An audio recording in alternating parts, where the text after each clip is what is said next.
dan salam sejahtera Nurfa ucapkan kepada semua. Hari ini kembali lagi dengan Nurfa dalam kuliah pertama, iaitu kuliah pengenalan kepada falsafah.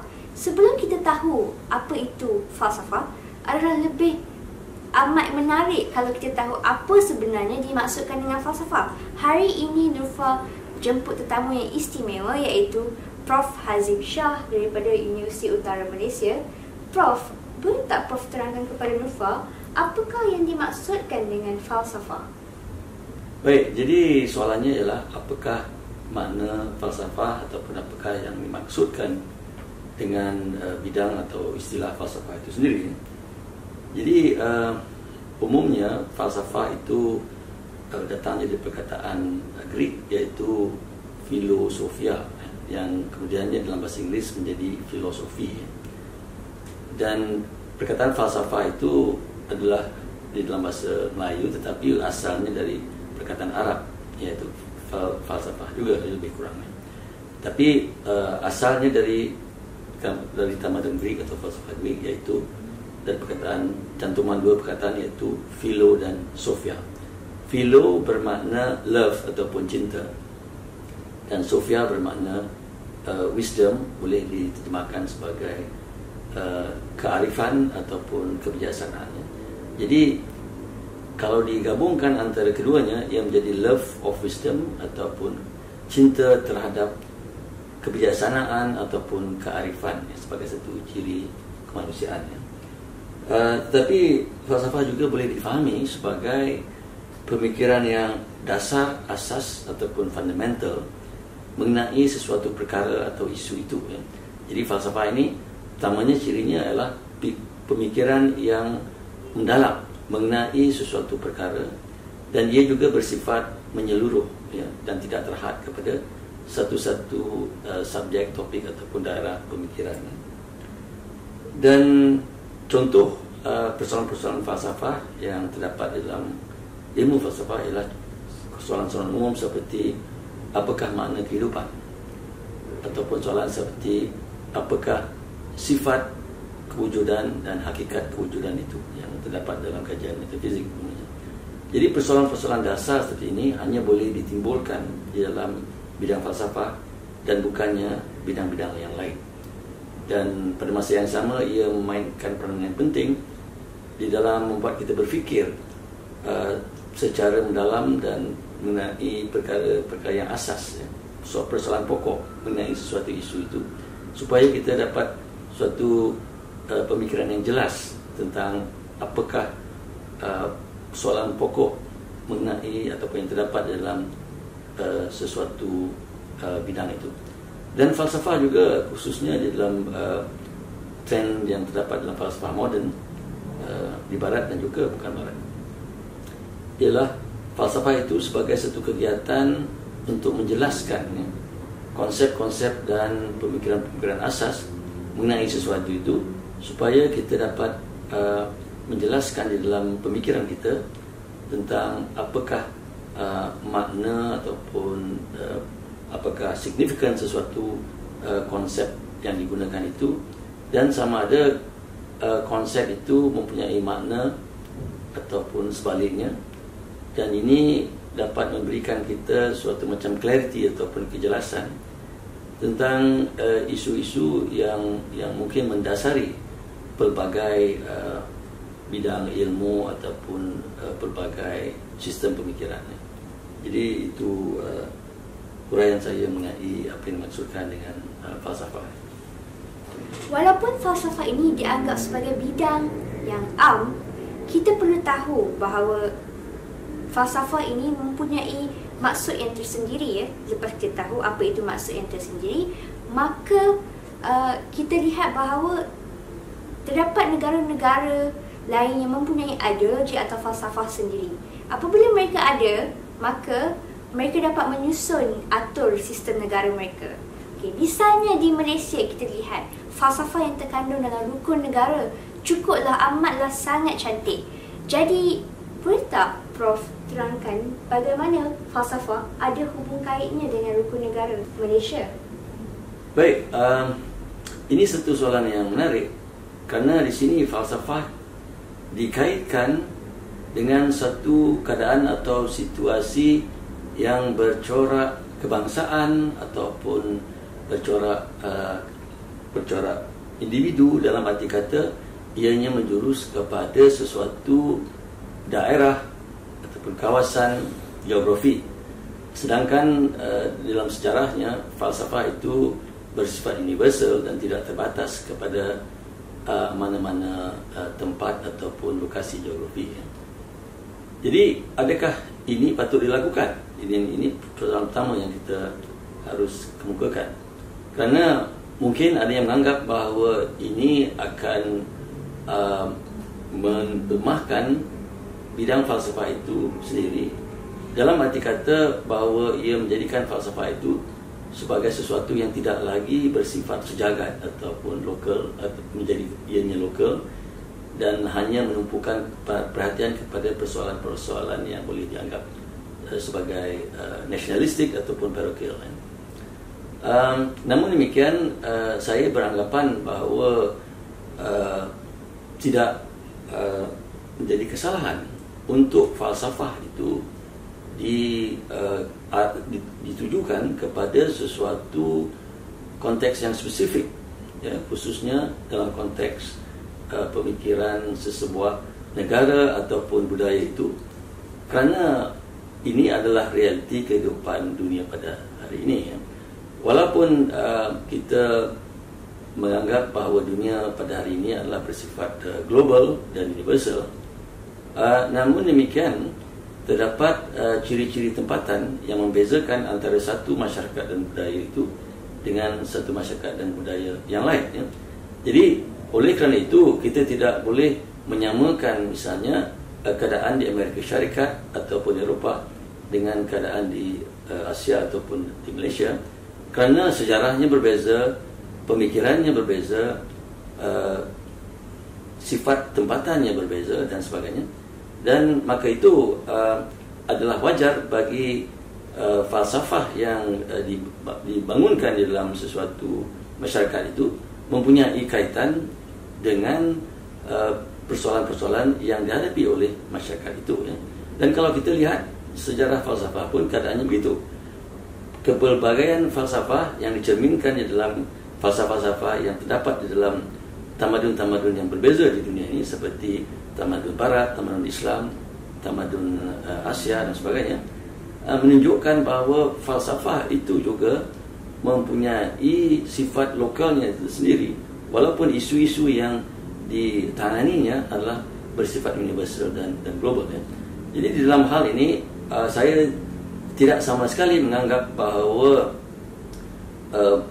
mengaitkan falsafah dengan satu ideologi tempatan ataupun pemikiran kebangsaan seperti yang terdapat dalam buku negara menjadi suatu kesalahan. Malahan ini adalah sesuatu perkembangan yang positif pada pendapat saya, dan dalam hal ini saya ingin merujuk kepada falsafah kebangsaan yang terdapat ataupun termaktub dalam rukun negara yang juga dianggap sebagai satu bentuk ideologi kebangsaan, seperti mana juga Pancasila di Indonesia boleh dianggap sebagai satu bentuk ideologi kebangsaan, kan? Jadi apakah ciri-ciri ideologi kebangsaan ini seperti yang termaktub dalam rukun negara? Yang pertamanya ialah kepercayaan kepada Tuhan, ya.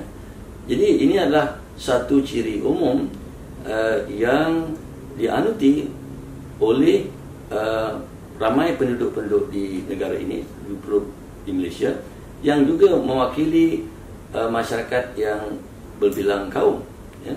Dan saya rasa ini tidak menimbulkan apa-apa kontroversi atau masalah, kerana kepercayaan kepada Tuhan adalah satu kepercayaan yang dipercayai, dianuti oleh mereka dari pelbagai agama, misalnya agama Islam, agama Kristian, agama Hindu ataupun agama yang dikaitkan dengan masyarakat Cina seperti misalnya Taoisme ataupun Buddhisme.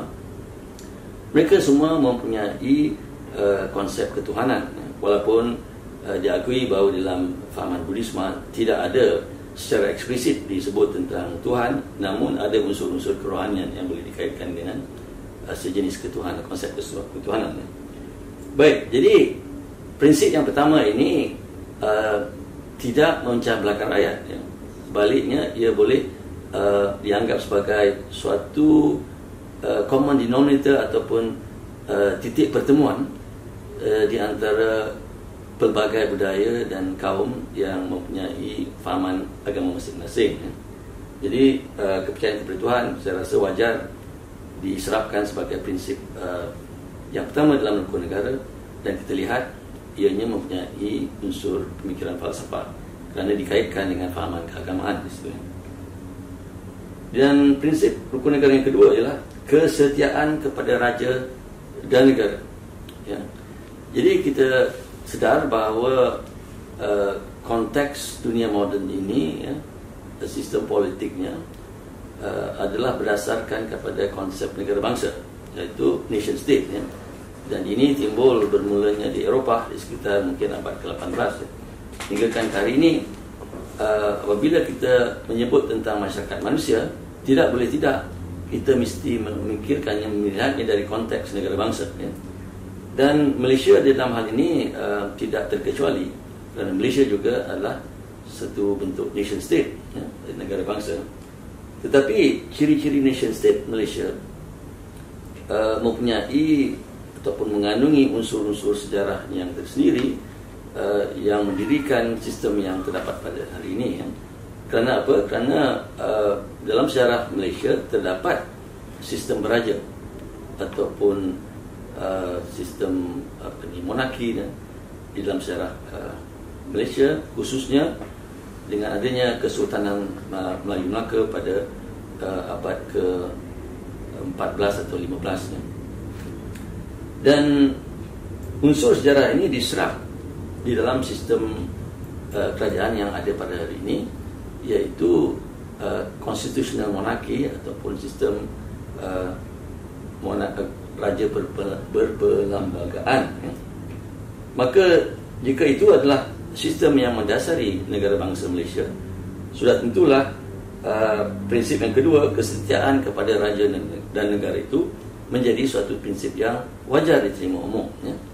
Dan unsur kesetiaan ini adalah penting bagi memastikan bahawa ada aspek kesepaduan, ya, di kalangan rakyat, dan kesepaduan itu berdasarkan kepada kesetiaan mereka kepada raja yang menjadi lambang negara sebagai ketua negara, head of state, ya. Dan juga negara itu sendiri, ya, yang mempunyai perlembagaan itu sendiri dan sebagainya. Jadi prinsip yang kedua ini juga saya anggap suatu prinsip yang wajar diterima umum, ya, oleh semua rakyat Malaysia. Yang ketiga, keluhuran perlembagaan. Ya. Kita tahu bahawa setiap nation state itu ataupun negara bangsa itu mempunyai perlembagaannya yang tersendiri. Ya. Dan disitulah ciri-ciri kebangsaan itu termaktub. Ya. Perlembagaan Amerika Syarikat berbeza dari perlembagaan Great Britain, berbeza dari perlembagaan negara Perancis, berbeza dari perlembagaan negara India, dan berbeza dari perlembagaan negara Malaysia itu sendiri. Ya. Jadi disitulah national characteristics-nya termaktub secara eksplisit, iaitu di dalam perundangan dan perlembagaan yang tersendiri. Ya.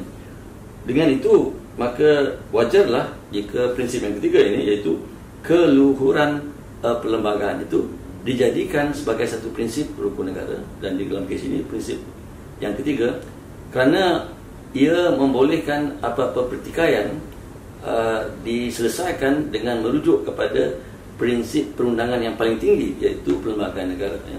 Dan ini penting bagi memastikan kestabilan di dalam sesebuah negara itu. Ya. Kerana kalau tidak, kita tidak akan dapat mempraktikkan konsep masyarakat yang berasaskan kepada law and order. Kerana law and order itu hanya boleh dilaksanakan dengan adanya perundangan yang jelas. Dan di dalam hal ini, perlembagaan merupakan perundangan yang paling tinggi. Ya. Jadi ini adalah satu prinsip yang wajar juga diserapkan dalam negara dan diterima umum oleh rakyat Malaysia.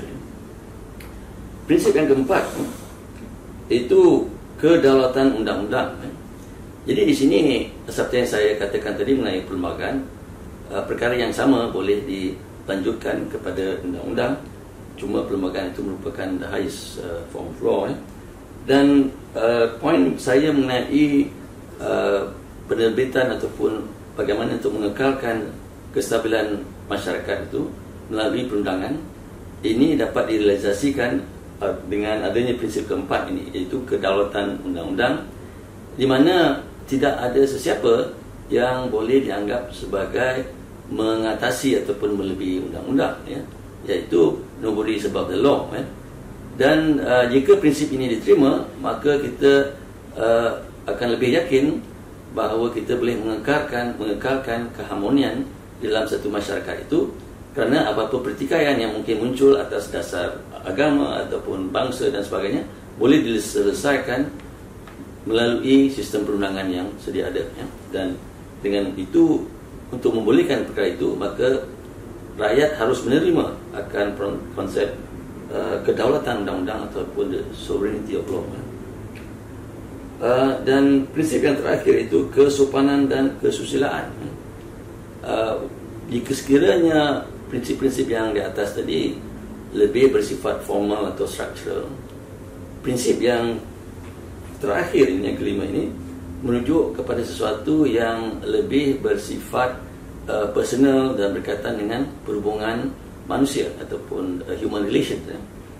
Dan ini juga adalah satu prinsip yang penting kerana ia boleh menjamin dan mengekalkan harmoni hubungan yang baik di kalangan rakyat, walaupun ia tidak mempunyai mungkin suatu kuasa perundangan, tetapi ciri ini penting dijiwai oleh setiap rakyat Malaysia, kerana dengan adanya perasaan tolak ansur dan kesopanan dan kesusilaan, kita dapat melahirkan suatu masyarakat yang lebih harmonis dan lebih bertimbang rasa terhadap fellow human beings ataupun fellow statesmen mereka ataupun rakan senegara mereka, kerana mereka akan sentiasa mengambil kira akan perasaan orang lain, mempunyai rasa hormat terhadap orang lain, dan bertindak balas dengan orang lain dengan secara sopan dan mengekalkan kesusilaan. Jadi ini semua adalah ciri-ciri yang penting untuk dipegang oleh setiap rakyat Malaysia, dan ini boleh menjamin kestabilan politik dan sebagainya. Dan pada masa yang sama kita lihat di sini bahawa ada unsur pemikiran falsafah yang mendasari prinsip-prinsip tersebut. Prof, Nurfa rasakan kita pun mempunyai falsafah yang tersendiri, dan falsafah ini terletak dalam bidang pendidikan, iaitu falsafah pendidikan kebangsaan. Prof, apakah ciri-ciri falsafah yang terdapat dalam falsafah pendidikan kebangsaan, dan bolehkah Prof terangkan kepada Nurfa? Baik, jadi soalannya adalah mengenai unsur-unsur falsafah yang termaktub ataupun yang terdapat di dalam falsafah pendidikan kebangsaan yang berkaitan dengan bidang pendidikan. Jadi eloklah saya nyatakan apakah elemen-elemen penting yang terdapat di dalam falsafah pendidikan kebangsaan itu. Iaitu ia bertujuan untuk melahirkan manusia yang seimbang ataupun insan yang seimbang. Dan dalam konteks ini melalui proses pendidikan, melalui persekolahan dan pendidikan universiti dan sebagainya. Dan tujuannya adalah baik kerana ia melihat pendidikan itu sebagai sesuatu proses yang lebih luas. Maksudnya itu ia bukan melihat pendidikan sebagai satu proses untuk melahirkan graduate-graduate yang hanya mempunyai kemahiran tertentu bagi tujuan mengisi jawatan-jawatan di pasaran buruh, iaitu labour force, melahirkan satu labour force yang cekap dan efisien sahaja. Kerana jika itulah yang dilakukan oleh sistem pendidikan kita, maka sudah tentulah ia tidak melahirkan manusia yang seimbang, tetapi hanya manusia yang cekap melakukan pekerjaan mereka, tetapi dari segi kemanusiaan mungkin mereka telah gagal sebagai seorang insan yang mulia. Ya. Jadi bagi mengatasi masalah yang mungkin timbul dari sistem pendidikan yang tidak seimbang ini, maka satu filsafat pendidikan kebangsaan telah diwujudkan bagi memastikan bahawa perhatian yang diberikan itu bukan hanya tertumpu kepada satu aspek, misalnya aspek intelektual yang dikaitkan dengan pencapaian akademik, ya, dan ini biasa berlaku dalam mana-mana sistem pendidikan. Dianggap sebagai suatu medan di mana mereka bersaing, ya. Seolah-olah pendidikan itu adalah medan pertempuran, ya, di mana terdapat prinsip survival of the fittest digunakan. Yang berjaya akan terus berjaya dalam kehidupan, yang gagal dalam sistem pendidikan akan gagal. Jadi jika itu situasi atau senario-nya, sudah tentulah sistem pendidikan itu boleh dianggap sebagai gagal, ya. Sebaliknya, untuk mengelakkan situasi ini, dikemukakan satu falsafah pendidikan yang menekankan 4 aspek bagi memastikan bahawa insan yang dilahirkan dari melalui sistem ini merupakan insan yang berjiwa mulia kerana terdapat perseimbangan di dalam personalitinya. Jadi keseimbangan ini boleh capai dengan menumpukan perhatian bukan hanya kepada satu perkara, tetapi kepada 4 perkara yang penting bagi menjadikan seseorang itu insan yang mulia dan berguna. Ya. Apakah 4 aspek tersebut? Ya. 4 aspek tersebut adalah, pertamanya aspek jasmani, keduanya aspek emosi, ketiganya aspek rohani, dan keempat aspek intelek, atau secara akronimnya disebut sebagai JERI, J-E-R-I. Baik, yang pertama, jasmani, iaitu jasad tubuh badan kita. Ya. Ini juga harus diberi perhatian. Ya. Walaupun kita mahu melahirkan manusia yang pintar dengan pengetahuan yang mendalam tentang sesuatu bidang itu misalnya, dan pengetahuan yang luas juga, tetapi kita harus akur bahawa kita adalah manusia yang punya jasad. Dan jika kita tidak memberi perhatian kepada tubuh badan kita, sudah tentulah pemikiran kita akan terjejas dan tidak dapat berfungsi secara optimal. Ya. Jadi pendidikan jasmani umpamanya adalah satu subjek yang diadakan di sekolah-sekolah dengan kesedaran, dengan penuh kesedaran bahawa aspek tubuh badan, jasad itu harus diberi perhatian. Ya. Dan dalam hal ini, pendidikan mengenai kesihatan juga menyumbang ke arah pembangunan yang jasmani yang sehat dan baik dan sebagainya. Jadi ini dicerminkan dalam sistem pendidikan itu sendiri dengan adanya subjek seperti pendidikan jasmani dan juga mungkin kegiatan-kegiatan co-curriculum yang menekankan aspek sukan dan sebagainya sebagai pembinaan jasmani. Ya. Yang kedua, aspek emosi. Ya. Dan sekarang ini kita lihat adanya emotional quotient juga. Selain daripada IQ ataupun intellectual quotient, sudah timbul cara mengukur kesetaraan ataupun kestabilan emosi, ya. Menunjukkan bahawa di barat juga, di mana sistem emotional quotient ini diterbitkan, juga mula memberi perhatian kepada aspek emosi, ya. Kerana apa? Kerana manusia itu juga mempunyai perasaan dan jiwa yang ada, yang jiwa sifat halus dan sebagainya, yang mendasari pemikiran kognitif sebenarnya. Selalunya kita menganggap seolah-olah pemikiran rasional, pemikiran ataupun aspek kognitif itu tidak dilandasi ataupun tidak terletak di satu landasan yang bersifat bukan kognitif. Kita anggap seolah-olah kognitif itu adalah fundamental. Tapi sebenarnya tidak. Kerana apa? Kerana fungsi kognitif juga bergantung kepada keadaan emosi yang stabil. Ya. Jika emosi kita tertekan misalnya, tidak mungkin kita dapat berfikir dengan baik dan tidak mungkin kita dapat mencapai keputusan kognitif yang maksimal. Ya. Dengan itu, perhatian harus diberikan kepada aspek emosi. Bagaimanakah cara aspek emosi ini diberi perhatian di dalam sistem pendidikan kita?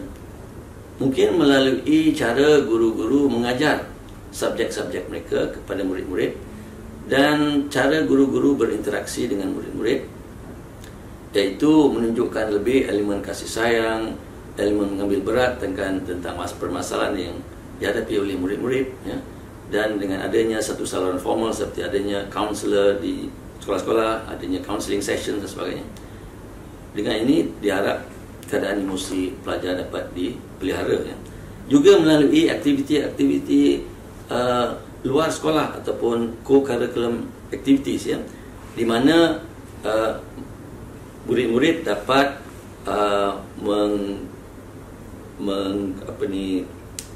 meluaskan, ya, kegiatan mereka itu, yang mana tidak hanya terhad kepada kegiatan akademik, ya, tetapi juga mengekspresi diri mereka melalui umpamanya sukan, nyanyian, muzik ataupun aktiviti keagamaan dan sebagainya. Dan ini semua memainkan peranan di dalam menimbulkan emosi yang stabil di kalangan murid-murid, ya. Baik, kita pergi pula ke aspek yang tiga, itu rohani, ya, yang ada kaitannya dengan emosi juga, ya. Cuma bila kita sebut tentang kerohanian, ada kaitannya dengan keagamaan, ya. Jadi di sini menunjukkan bahawa sistem pendidikan itu tidak terpisah dari fahaman-fahaman yang asas ataupun pendirian yang asas ataupun kegiatan yang asas dari segi pemikiran ataupun fahaman fundamental yang dipunyai oleh seorang murid itu dalam bentuk keagamaan misalnya.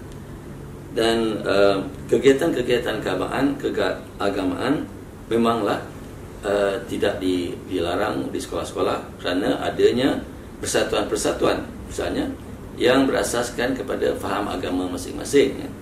Dan kegiatan-kegiatan dilakukan melalui persatuan-persatuan ini, ya. Dan ini untuk menjamin bahawa perkembangan rohani seorang pelajar itu tidak terputus apabila mereka memasuki sistem pendidikan yang formal, ya. Dan selain itu juga terdapat subjek-subjek yang memberi perhatian kepada pendidikan aspek kerohanian, iaitu misalnya aspek kerohanian melalui mata pelajaran agama dan sebagainya.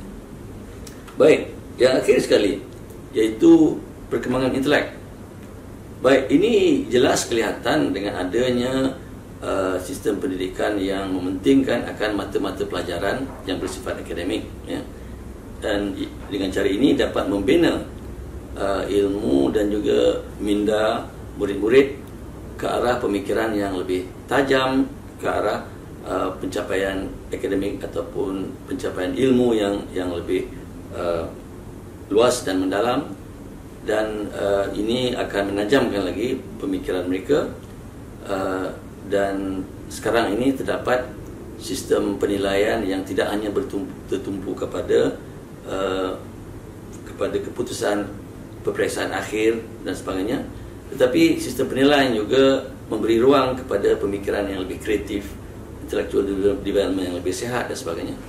Dan ini adalah penting bagi kita menghadapi cabaran-cabaran masa depan, khususnya dengan adanya cabaran yang dikemukakan oleh IR 4.0, iaitu Industrial Revolution 4.0, di mana intellectual development ataupun creativity dalam pemikiran itu diperlukan bagi membina seorang insan yang dapat menangani masalah-masalah akademik dan intelektual di dalam masyarakat akan datang.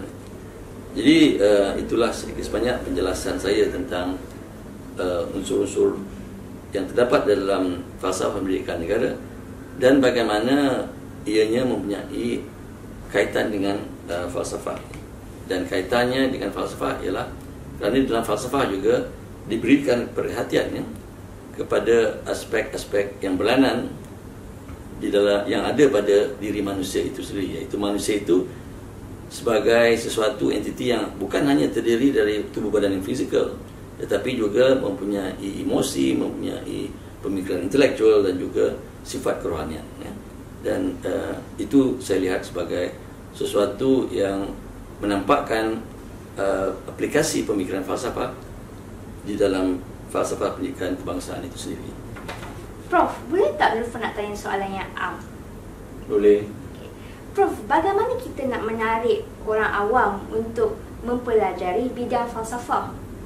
Baik, jadi soalan yang dikemukakan di sini adalah bagaimana untuk menarik perhatian orang awam terhadap mata pelajaran ataupun bidang falsafah itu sendiri, supaya ianya boleh tersebar luas dan tidak menjadi milik golongan elit ataupun golongan pelajar yang tertentu sahaja, ya. Dan ini timbul atas dasar dan kesedaran bahawa falsafah itu penting difahami dan dianuti oleh semua lapisan dan golongan masyarakat, ya. Jadi ada beberapa perkara yang boleh dilakukan ke arah ini untuk mempopularkan falsafah. Jadi popularization of philosophy amongst the layman and lay public.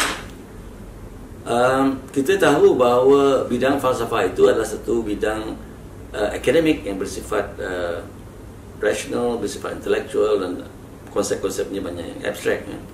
Jadi jika kita mengambil pendekatan yang hanya memberi perhatian kepada keadaan intelektual, keadaan akademik dan pemikiran abstrak, maka sudah tentulah ia tidak dapat disampaikan ke masyarakat umum yang lebih luas, ya, kerana masyarakat awam, masyarakat umum tidak, rata-rata ataupun sebagian besarnya tidak mempunyai kecenderungan ke arah tersebut, ya, ke arah pemikiran intelektual, abstrak dan sebagainya. Mereka lebih gemar kepada misalnya entertainment dan perkara-perkara yang boleh dianggap tidak memberatkan pemikiran mereka ataupun serious thinking, ya. Jadi untuk mengatasi masalah tersebut, untuk membolehkan pelajaran falsafah ini ataupun bidang falsafah ini sampai kepada golongan umum ataupun the masses, kita haruslah mencari jalan, ya, untuk mempersembahkan falsafah ataupun pemikiran falsafah itu dengan cara yang menarik, bukan dengan cara yang agak membosankan, yang agak berat, ya. Kerana itulah tanggapan umum yang menjadikan mereka shut off, ya, beralih arah daripada falsafah. Apakah cara-cara yang boleh kita fikirkan? Pertama, dengan menyampaikan falsafah itu bukan secara akademik saja, tetapi dengan cara-cara lain, umpamanya cara bercerita, storytelling. Dan dalam hal ini kita ada contoh, iaitu satu buku cerita ataupun novel yang ditulis yang bertajuk Sophie ataupun Sophie's World. Saya sudah lupa siapakah penulisnya. Tapi di situ falsafah disampaikan dalam bentuk cerita, dalam bentuk novel, ya. Tetapi mengandungi ada di falsafah, ya. Itu satu cara kita boleh mengisahkan idea falsafah dalam bentuk cerita, ya. Dan kita lihat bahawa di dalam hal ini pendidikan kanak-kanak, ya, yang menggunakan teknik penceritaan, ya, boleh digunakan. Dan kalau kita lihat, ya, misalnya cerita-cerita seperti Alice in Wonderland, Aesop's Fables dan sebagainya, sebenarnya mengandungi pemikiran falsafah yang dalam, ya, kerana ia mempunyai wisdomnya tersendiri, tetapi dia disampaikan dalam bentuk novel ataupun storytelling ataupun penceritaan. Itu satu cara untuk mempopularkan falsafah, ya. Ada cara-cara lain lagi, umpamanya menggunakan teater dan lakonan sebagai medium ataupun warna penyampaian idea-idea falsafah. Kerana rata-rata medium ini lebih menarik perhatian, ya. Apabila pelajar melihat sesuatu lakonan ataupun satu movie yang mempunyai mesej falsafah, mereka dapat menghayatinya dengan secara lebih rileks dan penerimaannya tidaklah begitu memberatkan, ya. Dan ada juga cara-cara lain yang kita boleh fikirkan, ya. Umpamanya untuk melihat falsafah itu dari segi sejarah dan konteks di mana isu-isu falsafah itu dibincangkan. Jika kita dapat melihat konteks di mana idea-idea falsafah itu dibincangkan, maka kita dapat melihat kerelevanan ataupun relevance idea-idea falsafah itu kepada persoalan-persoalan dasar yang mencabar pemikiran dan kehidupan manusia itu sendiri, ya. Jadi kalau kita hanya mengeluarkan satu idea mengenai satu topik dalam falsafah, umpamanya konsep sebab dan akibat, konsep of causality, causation, kita kurang meminati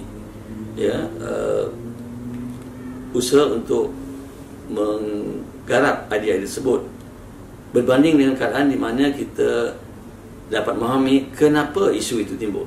Misalnya kalau isu causality di dalam sejarah pemikiran Islam ada kaitannya dengan perdebatan di antara Al-Ghazali misalnya dan ahli-ahli falsafah Islam yang dipengaruhi oleh ahli-ahli falsafah Greek, dan juga ada kaitannya dengan jawapan yang diberikan oleh ahli falsafah Islam yang lain seperti Ibn Rushd terhadap pemikiran Al-Ghazali mengenai isu causality. Jadi kalau falsafah itu dibentangkan dalam bentuk konteks di mana ianya terbit dalam sejarah, maka akan menjadi lebih bermakna kerana ia ditujukan kepada satu persoalan yang realistik, yang real, yang dihadapi oleh masyarakat pada masa itu, dan dengan itu falsafah dapat dikaitkan dengan kehidupan manusia itu sendiri, bukan sebagai satu abstraction yang hanya bersifat intelektual dan cuma difahami dan kemudian dihafal sebagai satu bahan intelektual. Jadi ada pendekatan-pendekatan lain yang boleh digunakan untuk mempopularkan falsafah.